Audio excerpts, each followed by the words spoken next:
He stood in the rain-soaked driveway, watching the taillights disappear into the November darkness, completely unaware his wife had just signed a $50 billion contract 3 hours earlier in a downtown law office, but his hands were still trembling with the rage that had driven him to throw her and her sick child out on the street just moments before.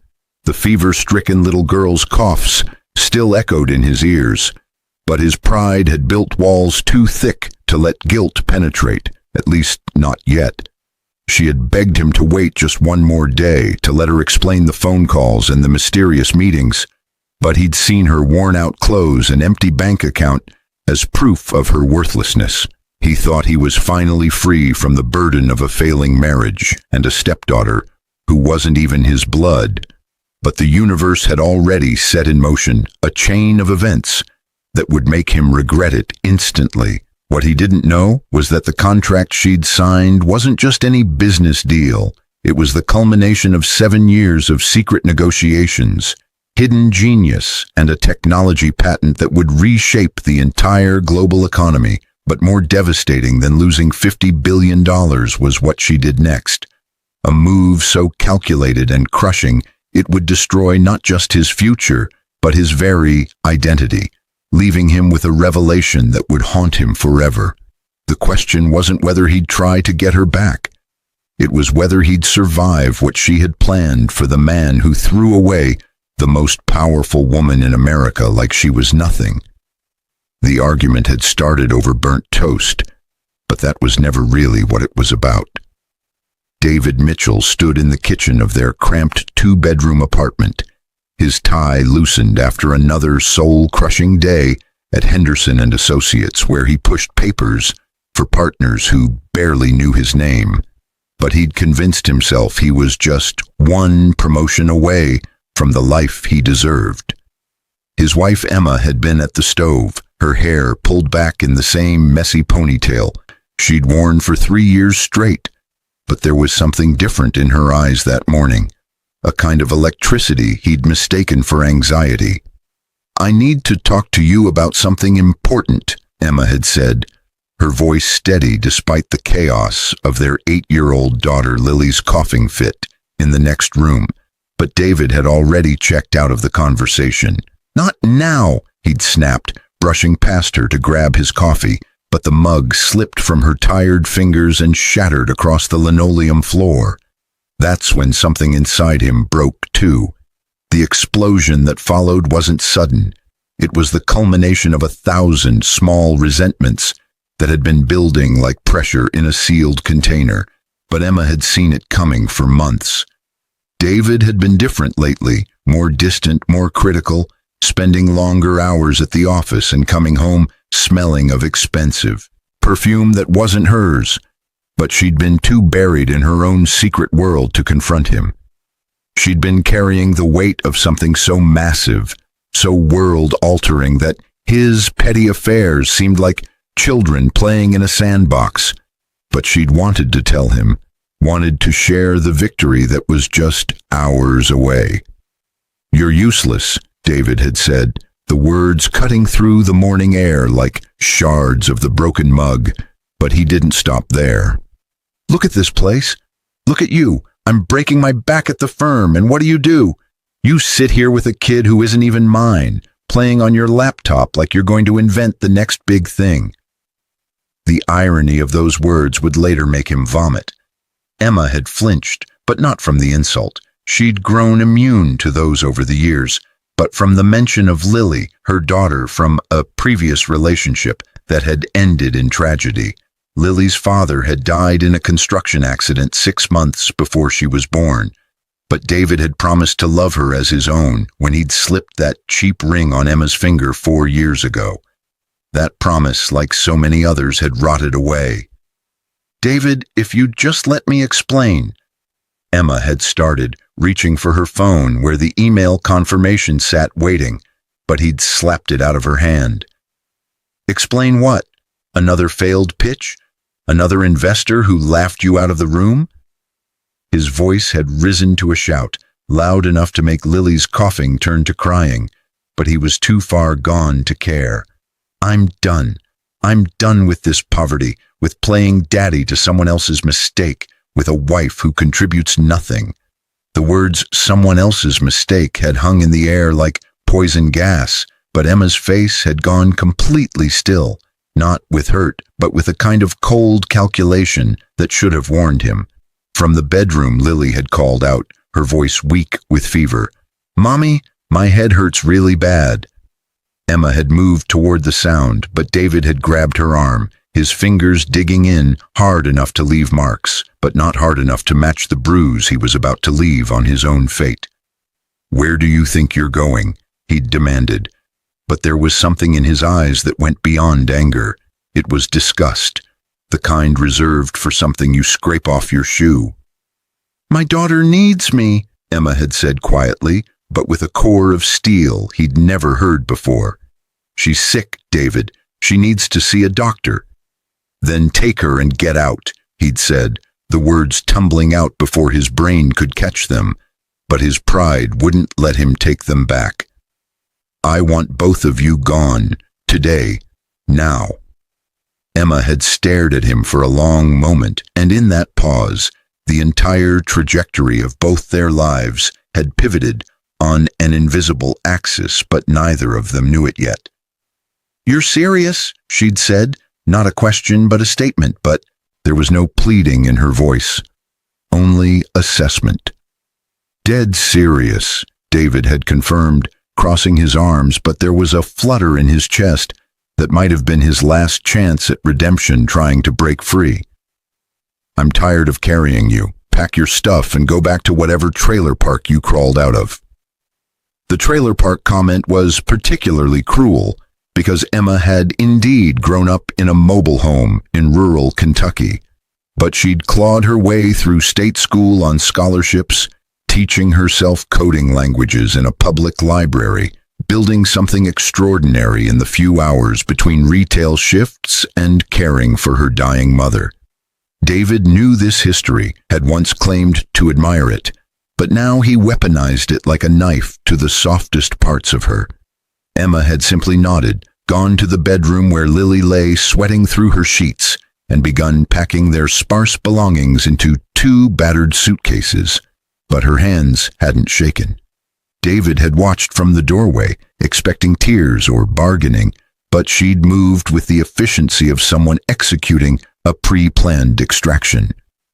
"Mommy, where are we going?" Lily had asked between coughs, her fever-bright eyes confused, but trusting in the way only children can trust. "Somewhere better, baby," Emma had whispered, pressing a cool hand to her daughter's forehead, but her gaze had flickered to David with something that looked almost like pity.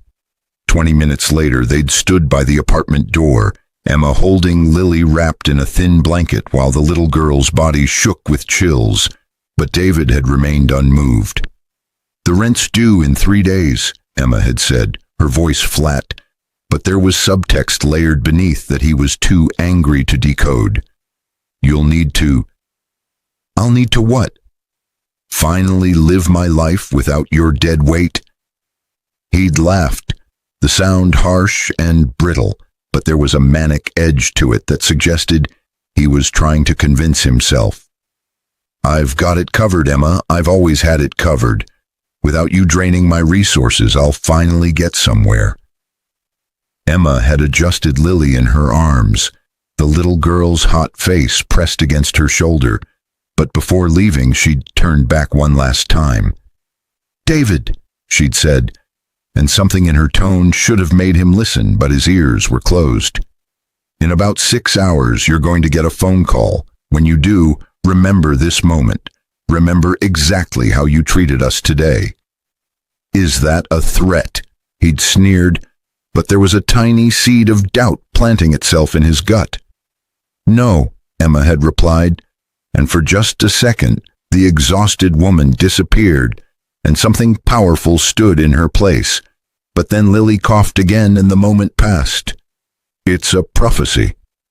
Then she'd walked out into the hallway, down the stairs, and out into the street where an early November rain had started falling, But David had slammed the door before seeing her flag down a taxi, before seeing how the driver's eyes had widened at the address she'd given, before seeing her pull out a phone with 17 missed calls from a law firm that represented the largest tech consortium in the Western Hemisphere.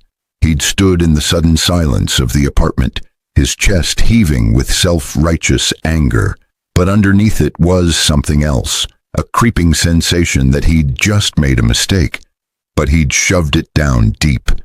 The apartment had never felt bigger or emptier, but he'd told himself it was freedom.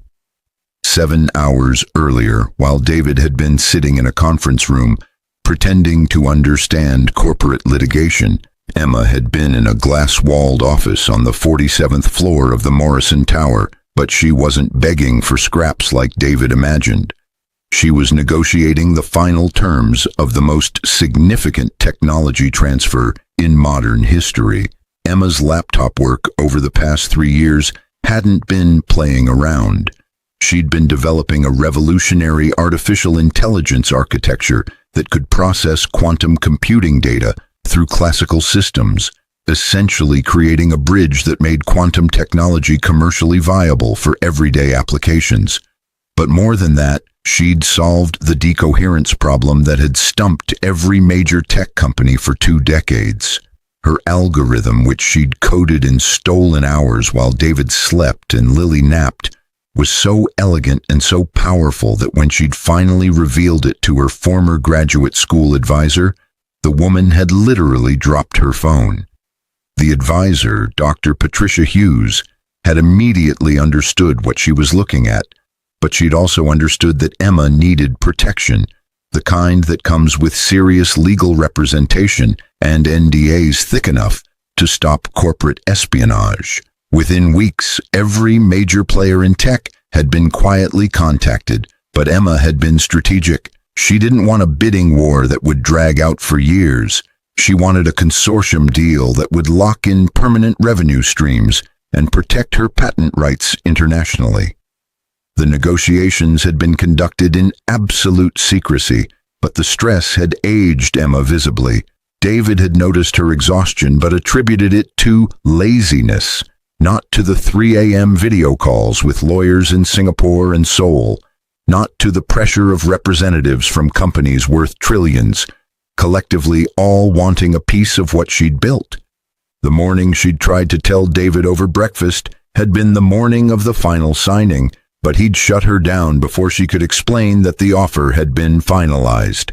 $50 billion, $25 billion upfront and $25 billion in guaranteed royalties over the next 10 years.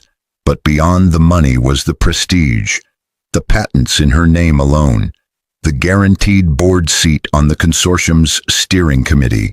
When she'd walked out of that law office at 11:47 a.m., Emma Watson, she'd kept her maiden name professionally, another thing David had mocked, had become one of the wealthiest women in America, but the ink had barely dried on the contract when her phone had started exploding with congratulations from people she'd never met. She'd ignored them all, wanting only to get home and tell David that their struggles were over, that they could finally breathe, that Lily could have the medical care she needed, and more. But she'd walked into an ambush instead. The irony was excruciating. As David had been screaming about her worthlessness, her bank account had been receiving the first wire transfer confirmation. $12 billion liquid, with the rest in structured payments and stock options. But she'd been too busy being berated and then packing to even check her phone.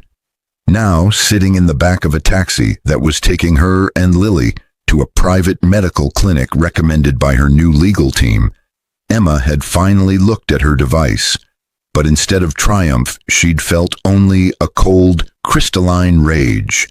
David had lasted 4 hours before the certainty started cracking. He'd tried to enjoy his newfound freedom, ordering expensive takeout he couldn't really afford, and opening a beer at 2 in the afternoon. But the apartment echoed with Lily's absence. No cartoons playing, no small voice asking endless questions. No life. He'd told himself it was peaceful, but it felt like a tomb. By 6 p.m., the doubt had grown teeth. He'd started replaying the morning's argument, and certain details began standing out with uncomfortable clarity. The way Emma hadn't cried, the strange confidence in her posture despite his verbal assault, that cryptic comment about a phone call, but most of all, the pity in her eyes. Why had she looked at him like that? Like he was something to be sorry for? His phone had rung at 6:47 p.m., but it wasn't the call Emma had predicted. It was his mother, her voice tight with barely suppressed fury. "Did you really throw Emma out, with Lily sick?" Margaret Mitchell had never liked her son's cruelty, but she'd loved Emma and Lily fiercely. "David, what is wrong with you?" "How did you—" he'd started, but his mother had cut him off. "Emma called me from the hospital. Lily has pneumonia, David. Your daughter—" "She's not my daughter," he'd interjected automatically, but the words tasted like ash. "She's been your daughter for 4 years, you selfish bastard," his mother had spat, and David had actually flinched because Margaret Mitchell never cursed, but she was cursing now. "Emma needed your support, needed you to be a man, and you threw them out like garbage." "You don't understand the situation, Mom," David had tried to explain, but his conviction was wavering. "Emma hasn't contributed anything. I've been carrying this family." "Carrying?" His mother's laugh had been sharp and bitter, but there was something else underneath it, knowledge. "David, have you checked the news in the last hour?" "What? No, why would—" "Check it, now. Then call me back if you have any decency left." She'd hung up, but the dial tone had sounded like a death knell. David's hands had trembled as he'd opened his browser, not knowing what he was looking for, but the front page of the Wall Street Journal had made his heart stop. "Unknown developer closes $50 billion quantum AI deal. Emma Watson's algorithm revolutionizes tech industry." Below it, a photo, Emma, looking professional and powerful in a photo he'd never seen, standing with lawyers and tech executives, but her eyes held that same steel he'd glimpsed that morning. He'd read the article 3 times, his brain refusing to process what his eyes were seeing, but the details were undeniable. His wife, the woman he'd called useless, worthless, a burden, had just completed the largest independent technology licensing deal in history, but the article was dated with a timestamp. 11:52 a.m., 5 hours before he'd thrown her out. The phone had slipped from his numb fingers, but then another call had come through, this one from a number he didn't recognize, but he'd answered with a voice that didn't sound like his own. "Mr. Mitchell? This is Raymond Park from Henderson & Associates' senior partnership." The voice had been cold and formal, but with an undertone of barely concealed disgust. "We need to discuss your employment status." "My—" "What?" David had managed, but his brain was still trying to reconcile the woman in that photo with the exhausted person he'd brutalized that morning. "It's come to our attention that you recently separated from your wife, Emma Watson," Park had continued, and David had heard papers shuffling, but more than that, he'd heard the sound of a professional burying someone. "Ms. Watson's legal team reached out to us this afternoon. They wanted to confirm your position at our firm before proceeding with several matters." "What matters?" David had asked, but he'd already known this was bad. "Well, first, we've been informed that your wife, though I understand that relationship may now be terminated, has filed for full legal separation with prejudice, citing abuse and abandonment," Park had said, his voice professionally neutral but with an edge. "Second, we've discovered some irregularities in your expense reports over the past 18 months. Nothing that we would normally pursue aggressively, but given the circumstances and the sensitivity of having an employee connected to this situation." "You're firing me," David had said, the words flat, but his insides were liquid. "We're asking for your resignation, effective immediately," Park had confirmed, but then his voice had dropped lower. Between you and me, Mitchell, you're an idiot. That woman you threw away this morning, Her legal team is already one of our biggest potential clients. They called us before calling anyone else because they wanted to know exactly who you were and what you were worth. You know what they found? A mediocre associate with questionable ethics and a gambling problem you thought no one knew about. David's secret sports betting, another thing Emma hadn't known about, had suddenly become very relevant, but in the worst possible way. He'd tried to protest, but Park had rolled over him. Your personal problems are now a liability to this firm. Clear out your desk tomorrow morning. Security will escort you. The line had gone dead, but the implications kept echoing. David had sat in the growing darkness of his apartment, his phone buzzing with notifications he was afraid to check, but each one was another crack in the reality he'd built for himself. A text from his brother. Just saw the news. Please tell me you didn't do what Mom said you did. An email from the landlord. Mr. Mitchell, I've been contacted by Ms. Watson's attorneys regarding the lease. We need to discuss immediate termination of your tenancy. A voicemail from his college friend Jackson. Dude, your wife just became a billionaire and you kicked her out? Are you actually insane? But the worst message had come at 8:23 p.m., a single text from an unknown number that he somehow knew was Emma.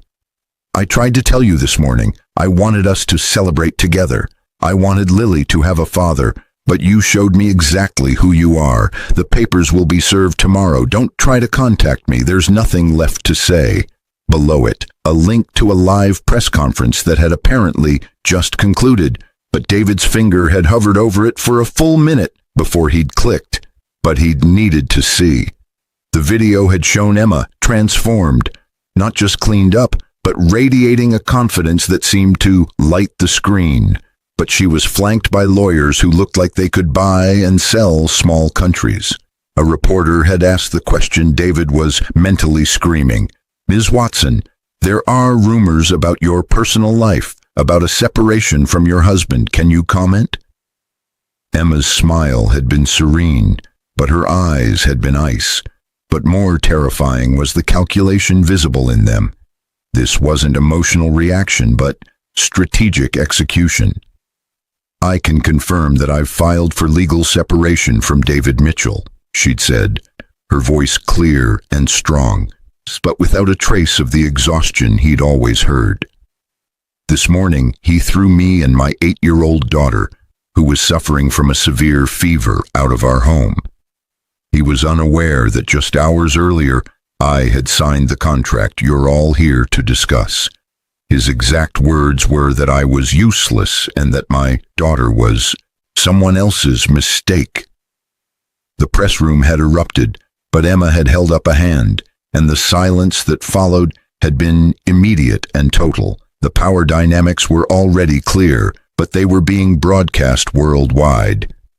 I'm sharing this not for sympathy, but as a statement of fact, Emma had continued, and David had watched himself become a cautionary tale in real time, but he'd been unable to look away. For 3 years, I worked on this technology while being told I was worthless. I raised my daughter alone while being told she was a burden.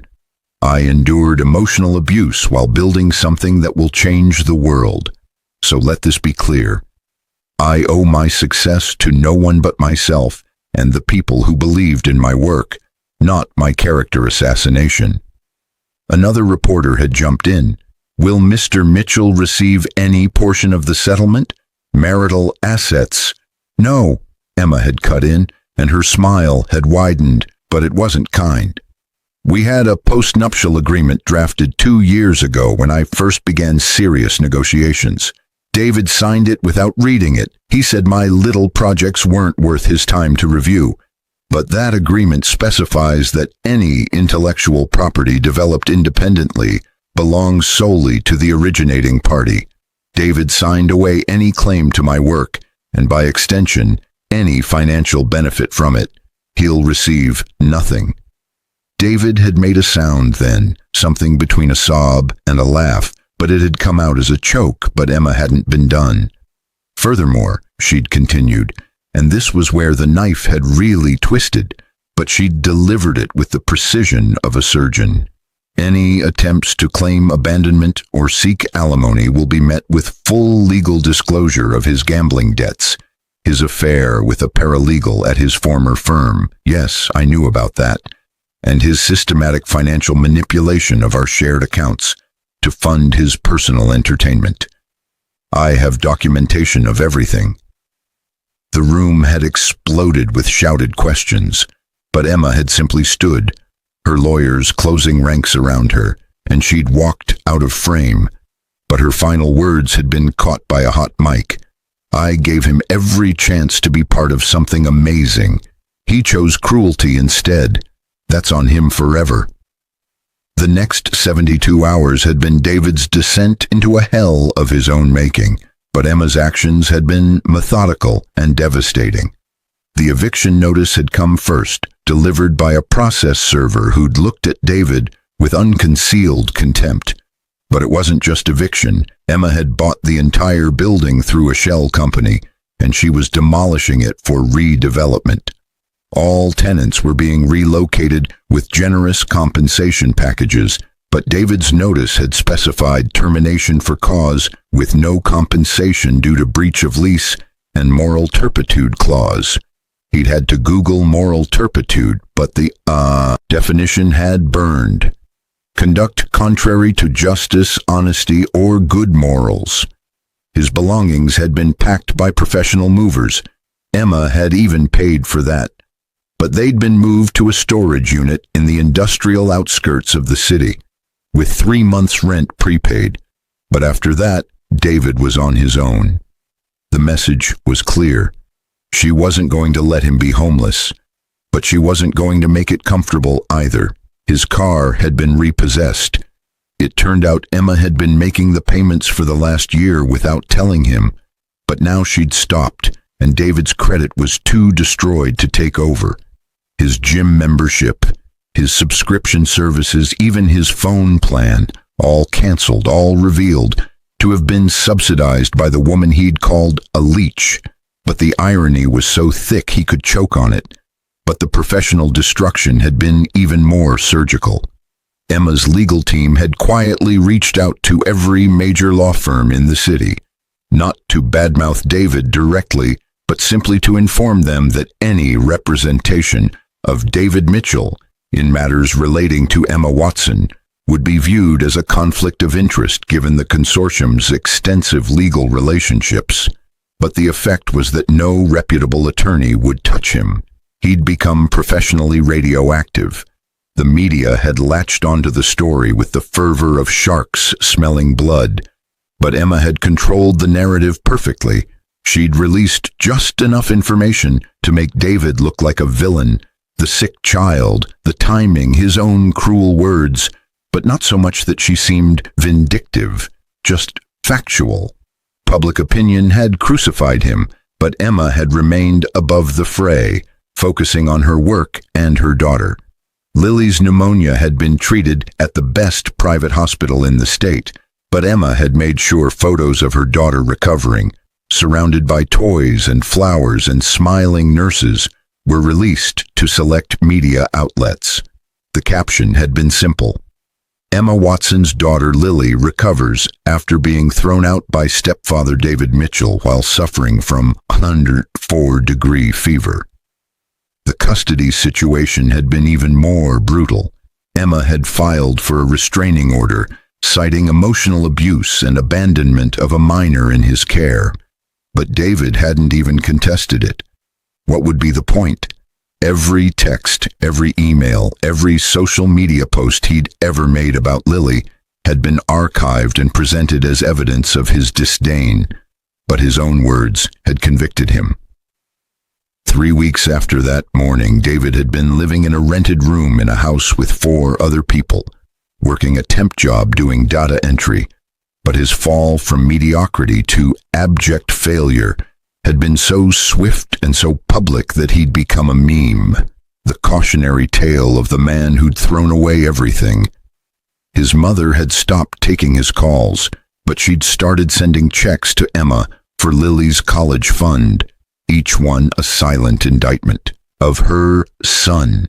His brother had unfriended him on all social media, but not before posting a long essay about toxic masculinity and entitlement that everyone knew was about David. His few remaining friends had drifted away, not wanting to be associated with that guy. But the cruelest cut had come on a Tuesday morning 5 weeks after the breakup. But it hadn't come from Emma. It had come from Lily. David had seen them at a distance in a park, Emma and Lily. But Lily had been laughing, running, completely healthy, but more than that. She'd been happy in a way he'd never seen when he'd been around. Emma had been pushing her on a swing, and the sound of their shared joy had carried across the grass. But it had sounded like music from a life he'd never really been part of. Lily had seen him watching from across the park, but instead of running over or even waving, she'd simply turned back to her mother, pressing close. And Emma had wrapped her arms around her daughter protectively, but not frantically. They'd simply turned and walked the other way, and David had realized he'd become nothing to them. Not even worth acknowledging, but certainly not worth hating. He was just erased. 6 months later, David had started rebuilding in the most modest ways possible, but the world had moved on while he'd remained frozen in his shame. Emma had become one of the most influential people in technology, her face on magazine covers, her algorithm being implemented in everything from medical diagnostics to climate modeling, but she'd also become an advocate for women in STEM and for single mothers, her story inspiring millions. She'd started a foundation that provided resources for women escaping abusive relationships. The irony wasn't lost on anyone, but especially not on David, who'd seen the foundation's name, the Lily Watson Foundation for Second Chances. The second chances hadn't been for him, though, but for people like Emma and Lily who'd been underestimated and thrown away, but who had the strength to rebuild. David had tried to reach out once 6 months in, but his email had bounced back from Emma's account with an automated response. This sender has been permanently blocked. All correspondence from David Mitchell is automatically deleted without being read, per Ms. Watson's instructions. He'd tried calling, but his number had been blocked on her cell, her office, even the foundation's general line. But the message was clear. He no longer existed in her universe. The permanent nature of it, the forever part that Emma had promised, revealed itself slowly but inexorably. Every job application David submitted was mysteriously rejected, not because Emma was actively blackballing him, but because his name had become synonymous with a cautionary tale. But HR departments Googled candidates, and what they found made him unhireable at any professional level. His dating life had become a nightmare, but not just because women Googled him too. It was because he couldn't stop comparing everyone to Emma, but specifically to the Emma he'd never really seen until it was too late. He'd missed who she actually was, focusing only on his own resentments.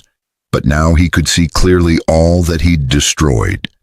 The regret had evolved from immediate panic to chronic ache, but worse was the knowledge that Emma had given him multiple chances to be better, had tried to share her victory, had wanted him to be part of something extraordinary, but he'd chosen cruelty at every turn. She hadn't crushed him out of revenge. He'd crushed himself, but she'd simply ensured there was no coming back from it. 2 years after that morning, David had received an unexpected letter, but not from Emma, from Patricia Hughes, Emma's former advisor. The letter had explained something David had never known. Emma had been diagnosed with a rare autoimmune condition 3 years prior, something that had caused her chronic pain and exhaustion, but she'd hidden it because she hadn't wanted David to see her as even more of a burden. Every day he'd called her lazy. She'd been fighting her own body just to function, but she'd still somehow managed to code a world-changing algorithm. She never told you because she was afraid you'd leave her, Dr. Hughes had written, but the words felt like nails. So she pushed through, taking care of Lily, taking care of you, and building something magnificent, all while in pain. The morning you threw her out, she'd just received test results showing her condition was worsening. She needed support, David, but you needed her to be perfect and profitable. You broke the strongest person I've ever known, but somehow she's rebuilt herself into something even more formidable. The letter had continued. I'm telling you this not because Emma asked me to. She doesn't think about you at all anymore, which should tell you everything, but because I believe in consequences matching actions, but I also believe in complete information. You didn't just throw away a brilliant woman and a sick child, but you threw away someone who was fighting battles you never even knew about, someone who loved you despite your obvious flaws, someone who was trying to give you everything while you were busy tearing her down. At the bottom, a postscript. Emma's condition is now in remission, by the way. The best medical care money can buy helped with that.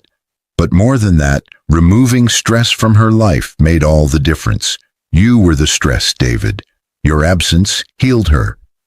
David had read that letter 100 times, but each reading had made the truth heavier. He hadn't just been cruel in a moment. He'd been systematically destroying someone who'd been fighting to survive and thrive simultaneously. But he'd been too self-absorbed to notice.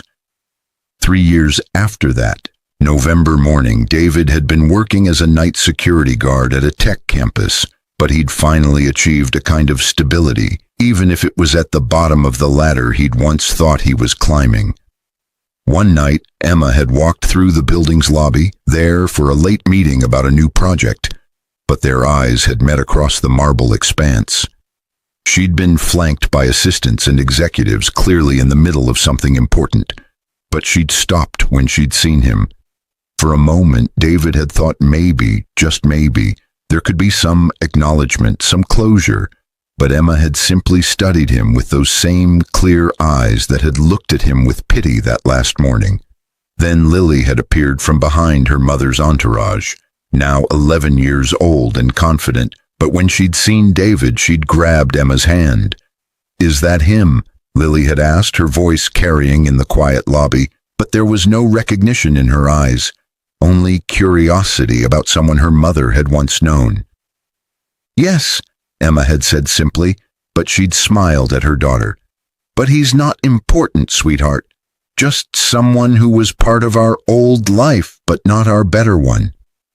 They'd walked past him then, Emma's expensive shoes clicking on the floor, but she'd paused at the elevator and turned back.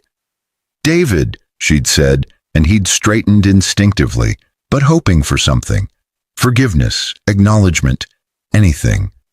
"I hope you've learned something," she'd said, her voice neither kind nor cruel, just factual. "I hope the next person you meet, you'll see them as they actually are, not as props in your own story, but I doubt you will. People like you rarely change because changing requires admitting you were wrong, and your ego can't handle that." The elevator doors had opened, but she'd added one more thing. "I don't hate you. I don't think about you enough to hate you, but when I do think about that morning, I'm grateful. You forced me to stop making excuses for you, forced me to value myself, forced me to build a life where people like you can't touch us. So thank you, David, but your absence was the greatest gift you ever gave us." Then she'd stepped into the elevator with Lily, but as the doors had closed, he'd seen Lily ask, "Mom, who was that?" And Emma had replied, "Nobody important, baby, nobody important at all." The doors had shut, but those final words echoed in the lobby, echoed in David's head, echoed in the empty spaces where his life used to be.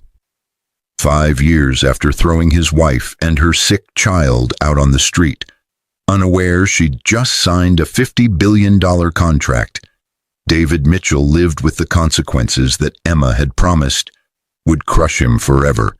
But the crushing hadn't been one dramatic moment. It had been the slow daily realization of everything he'd lost. Emma had gone on to become a titan of industry, but more than that, she'd become a symbol of resilience. But her success wasn't what haunted David. It was the knowledge that she'd wanted to share it with him, had tried to tell him that morning, had believed in him even when he'd shown her nothing but contempt. Lily had grown into a brilliant student, her health fully recovered, but David had missed every milestone, every achievement, every moment that could have been his if he'd chosen differently. But he'd been too proud, too blind, too convinced of his own importance to see what he'd had. The regret David felt was instant the moment those taillights had disappeared, but it was also eternal, a constant companion that reminded him of the exact moment he'd destroyed his own life. But more devastating was knowing that Emma had moved on completely. She'd built an empire, raised an extraordinary daughter, and found happiness, but she'd done it all without him, proving she'd never needed him in the first place. He'd been right that she would be better off without him, but he'd been catastrophically wrong about his own importance in that equation. The title of his life story had been written that November morning, but the ending kept getting longer, each day adding another word to the infinite sentence of consequences he'd authored himself. Unaware his wife had just signed a $50 billion contract, he threw her and her sick child out on the street. He regretted it instantly, and what she did crushed him forever. But the forever part was still being written, one empty day at a time in the spaces where love and family and possibility used to live. But now there was only the echo of what he'd thrown away, and the crystalline certainty that some mistakes can't be unmade, some words can't be unsaid, and some doors once slammed shut never open again.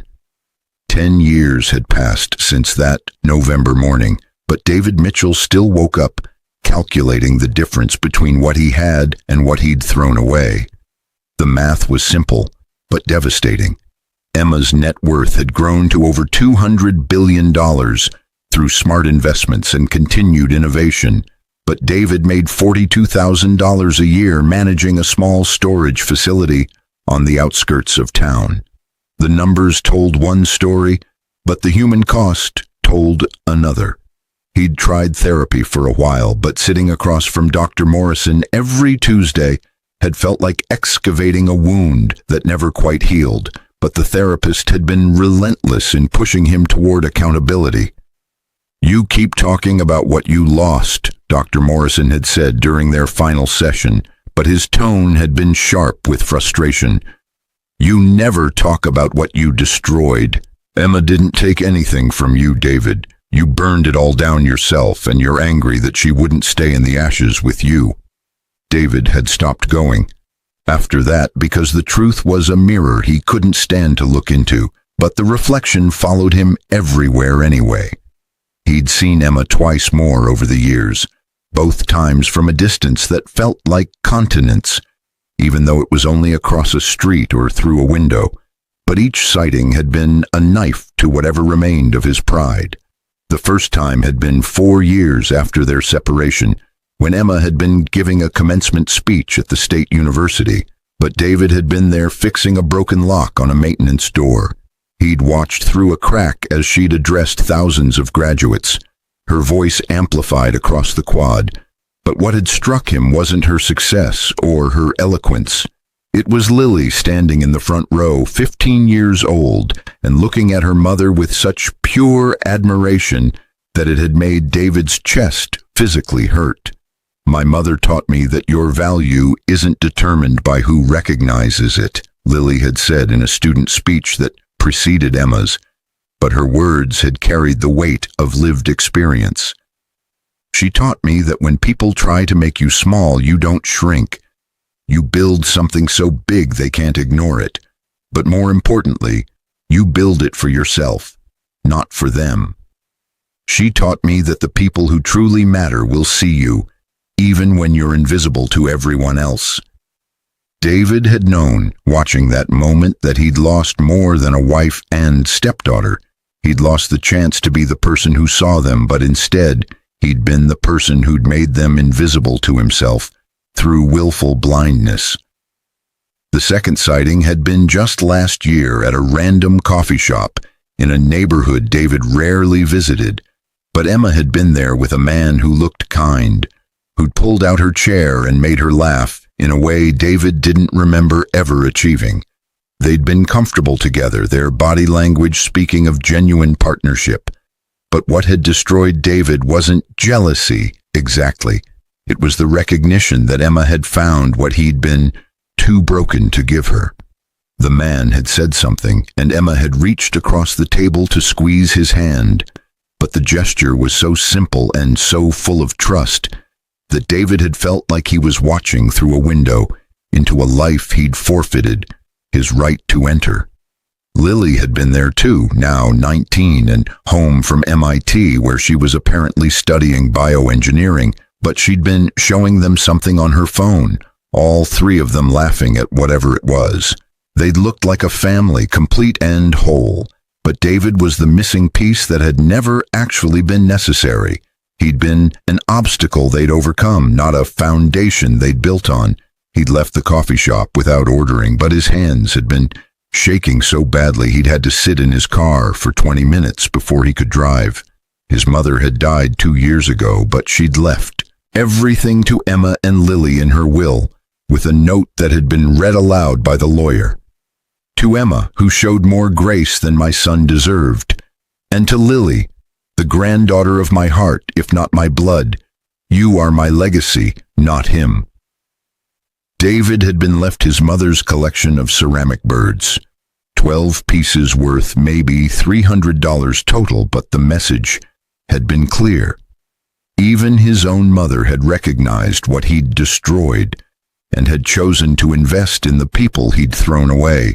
His brother Marcus had emigrated to Australia and changed his last name, but not before sending David a final email. I can't be related to you anymore, not publicly. What you did to Emma and Lily was unforgivable, but what's worse is that you're still making excuses. You don't take responsibility. You just feel sorry for yourself, and there's a difference. Don't contact me again. The email had arrived 5 years ago, but David had read it probably 1,000 times, each reading confirming what he already knew but couldn't quite accept. The dating apps had been a special kind of torture, but David had tried them anyway out of pure loneliness. Every match who Googled him either unmatched immediately or showed up to one date just to tell him what they thought of him. But the worst had been a woman named Claire, who'd seemed genuinely interested until she'd pulled up an article about Emma on her phone during dinner. You know, I actually admire her, Claire had said, her voice cold despite the polite smile. She took her trauma and turned it into triumph, but you took your privilege and turned it into nothing. That says everything about both of you. She'd left him with the check and a piece of advice he hadn't asked for. Learn to be alone, David. It's what you're best at. He'd stopped trying after that, but the silence of his one-bedroom apartment had become both punishment and refuge. Work had become David's only constant, but even that was tinged with irony. The storage facility he managed was owned by a subsidiary of Emma's investment portfolio. He'd discovered this accidentally when signing new employment papers, but he'd realized she probably owned hundreds of properties and businesses and had no idea he worked for one of them. He was so far beneath her notice that their lives could intersect financially without her ever knowing he existed. But that anonymous connection was as close as he'd ever get to her world again. Sometimes customers would come in to store their belongings during life transitions, but David would listen to their stories and see echoes of his own pivotal moments. A young man putting his stuff in storage while going through a divorce had broken down in the office one day, but David had sat with him listening as the man had said, "I don't know how I got here. I thought I was doing everything right." David had wanted to tell him that he understood, that he'd felt the same way, but what comfort was there in the solidarity of failure? Instead, he'd just said, "Make sure you're really seeing who she is, not who you want her to be. Make sure you're not throwing away something you can't get back." The man had looked at him strangely, but he'd nodded, and David had hoped maybe his own catastrophic mistake could serve as a warning beacon for someone else. The internet never forgot, but David had learned this lesson repeatedly over the years. New articles about Emma would be published every few months, but they often included the origin story, the brilliant woman thrown out by her husband just hours after signing a historic deal. The story had become modern folklore, a parable told in business schools and women's empowerment seminars. But David's name was always included, always bolded, always linked to his few remaining social media profiles that he'd stopped updating years ago. Job recruiters wouldn't call, but journalists would, asking if he wanted to comment on Emma's latest achievement, or Lily's recent scholarship, or the foundation's newest initiative. He always declined, but what was there to say? Every word he could offer would only confirm what everyone already knew. He'd been wrong about everything. Lily had graduated from MIT last spring with highest honors, but David had seen the photos online. Emma had been there in the front row, tears streaming down her face, but beside her had been that kind-looking man from the coffee shop and what appeared to be his teenage son. Lily had been hugging all of them, but the caption on the photo she'd posted had read, "Celebrating with my real family, Mom, Richard, and my little brother Jake. Grateful for the people who showed me what unconditional love looks like." The word real had been a bullet through whatever remained of David's heart, but he'd known he'd earned that exclusion through every cruel word and dismissive gesture he'd ever given her. There were moments when David tried to rationalize what he'd done, but those moments had become rarer over the years. He'd gone through all the stages: denial that it had been that bad, anger at Emma for not fighting harder for them, bargaining with himself about what he could have done differently, depression that had nearly swallowed him whole. But acceptance had never quite arrived. How could he accept that he'd destroyed the best thing in his life through nothing but his own toxicity and blindness? How could he accept that the woman he'd called worthless had been worth more than he could ever comprehend? But more importantly, that she'd offered him access to that worth and he'd spat in her face. The pneumonia that had been ravaging Lily's small body that morning haunted David more than anything else, but he'd thrown a feverish child onto the street because his ego had been more important than her well-being. He'd seen recent photos of Lily, tall, healthy, vibrant, brilliant, but he'd also seen interviews where she'd talked about her childhood health struggles. "I remember being so sick and so scared," she'd told a reporter for a women's health magazine. "But my mom wrapped me in a blanket and told me we were going on an adventure. She made being thrown out of our home feel like we were starting something new, not ending something precious. That's the kind of mother she is. She turns trauma into transformation." The article had never mentioned David by name, but the phrase, "thrown out of our home," had been enough for everyone to know exactly who'd done the throwing. David had tried to write letters over the years, but none of them had ever been sent. What could he say? "I'm sorry I called your daughter a mistake. I regret not believing in you. I wish I'd read that post-nuptial agreement before signing it." Every sentence he'd composed had sounded hollow because words couldn't bridge the chasm he'd created. But more than that, he'd realized his apologies would only serve to make himself feel better, not to actually help Emma or Lily. They'd moved on completely, but they'd healed without him, and his reappearance would only be a selfish reopening of wounds they'd successfully closed. The 50 billion had grown to something far beyond mere money, but Emma had leveraged her initial payment into a tech empire that employed thousands and had changed fundamental aspects of how the world processed information. Her quantum classical bridge had been implemented in everything from cancer research to climate modeling to financial systems, but every application bore her name. Every patent listed her as the sole inventor.